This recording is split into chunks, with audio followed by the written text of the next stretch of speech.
that's when Centerville, Blaine, St. Lawrence's, and the Sherman all started winning lots of championships. Then they built the one in the, the Sherman built the gym, and then Blaine got that's where the Arco meet is, in that gym. Yeah. But a lot of these, I don't recognize anybody here. That does look like one of the boulders there. That's 8th grade graduation class from Sherman. Look at them all in fine suits and then. Yeah. Andy Hogan? I don't know. This is the 8th grade graduation class. What do you know? I graduated in 1938. That's my dad. So my dad was born in 12. So he was probably.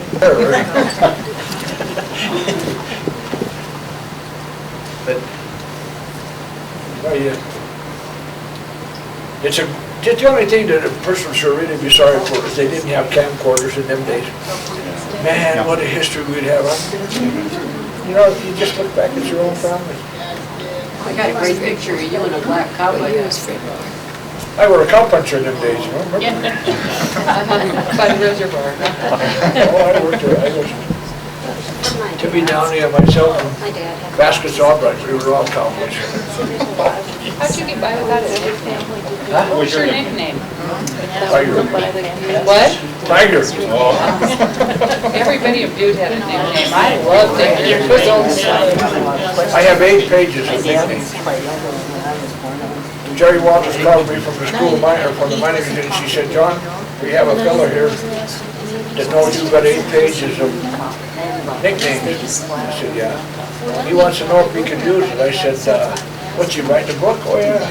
How much did you give it to the mine museum? Nothing. How much did you give it to the archive? Nothing. I said, well, you tell him to go get his nickname someplace else. A lot of things that and people of youth, they donate this stuff to the mining museum and they donate to but on the end of the long journey home, they had the copper opera. And I helped that guy up at the mining museum with a lot of stuff. And he in turn sent me a tape.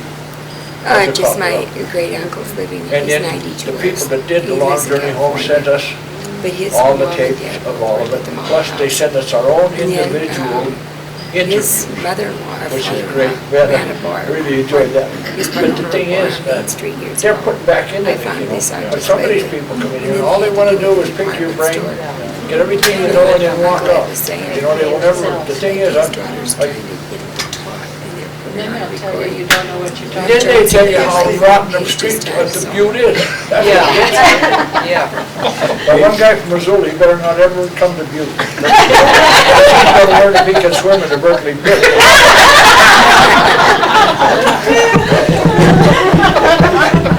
I have to tell you guys a little story. Speaking of Missoula, my daughter called yesterday and she's in the radiology program at St. Pat's Hospital.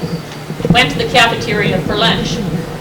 2 of her instructors said, well, don't look like a butastic. So they start eating and she said, what is in that thing? Here's chicken and broccoli. She said she just shuddered. She said, that's not a butastic. I'll make you a butastic. I said, go talk to your chef and tell him your mother had a stroke when she told her it was turkey, chicken and broccoli. There's one thing when people come to Butte, they say, where can we find one of them pasties? Well, I'll tell you something. First off the bat, they're pasties. Pastries are pies, you know, like desserts. Pasties are what the girls put in.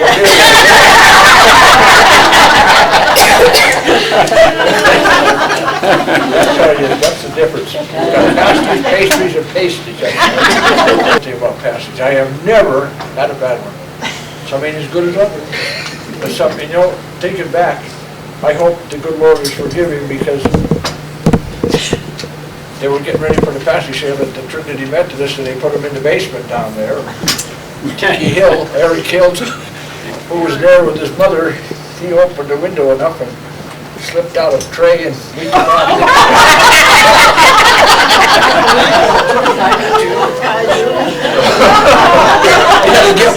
Hello, Donkey Road, or now they call it Minor Street, but when we were kids, it was Donkey Road. Him and Mrs. Angle were the only two down there. The only two houses down in that hollow down there, which became affectionately known as Cousin Jack Hollow. We were kids. 6 colored men from, well, black men now, came up from the Silver City Club. They had an open-air Buick touring car.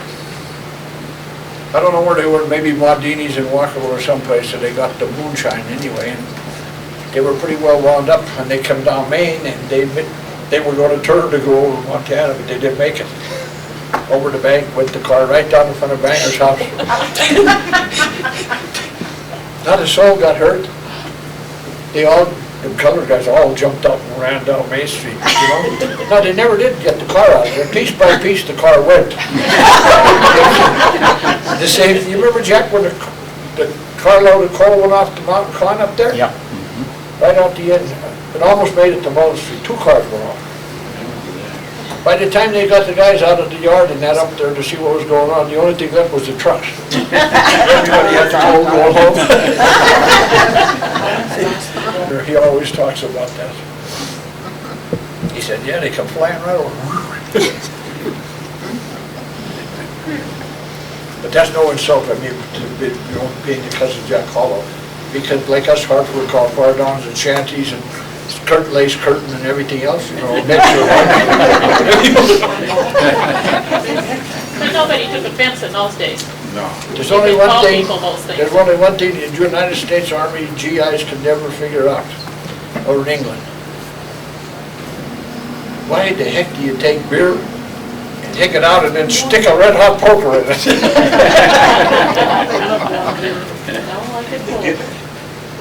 Oh, that's good. We had company, so. Do you want my cousin is Emily Sherman, who was a school teacher here in Butte, and I have her 8th grade graduation from McQueen. Gwen found her own picture in my picture. That's 23. Franklin's Bridge. Is that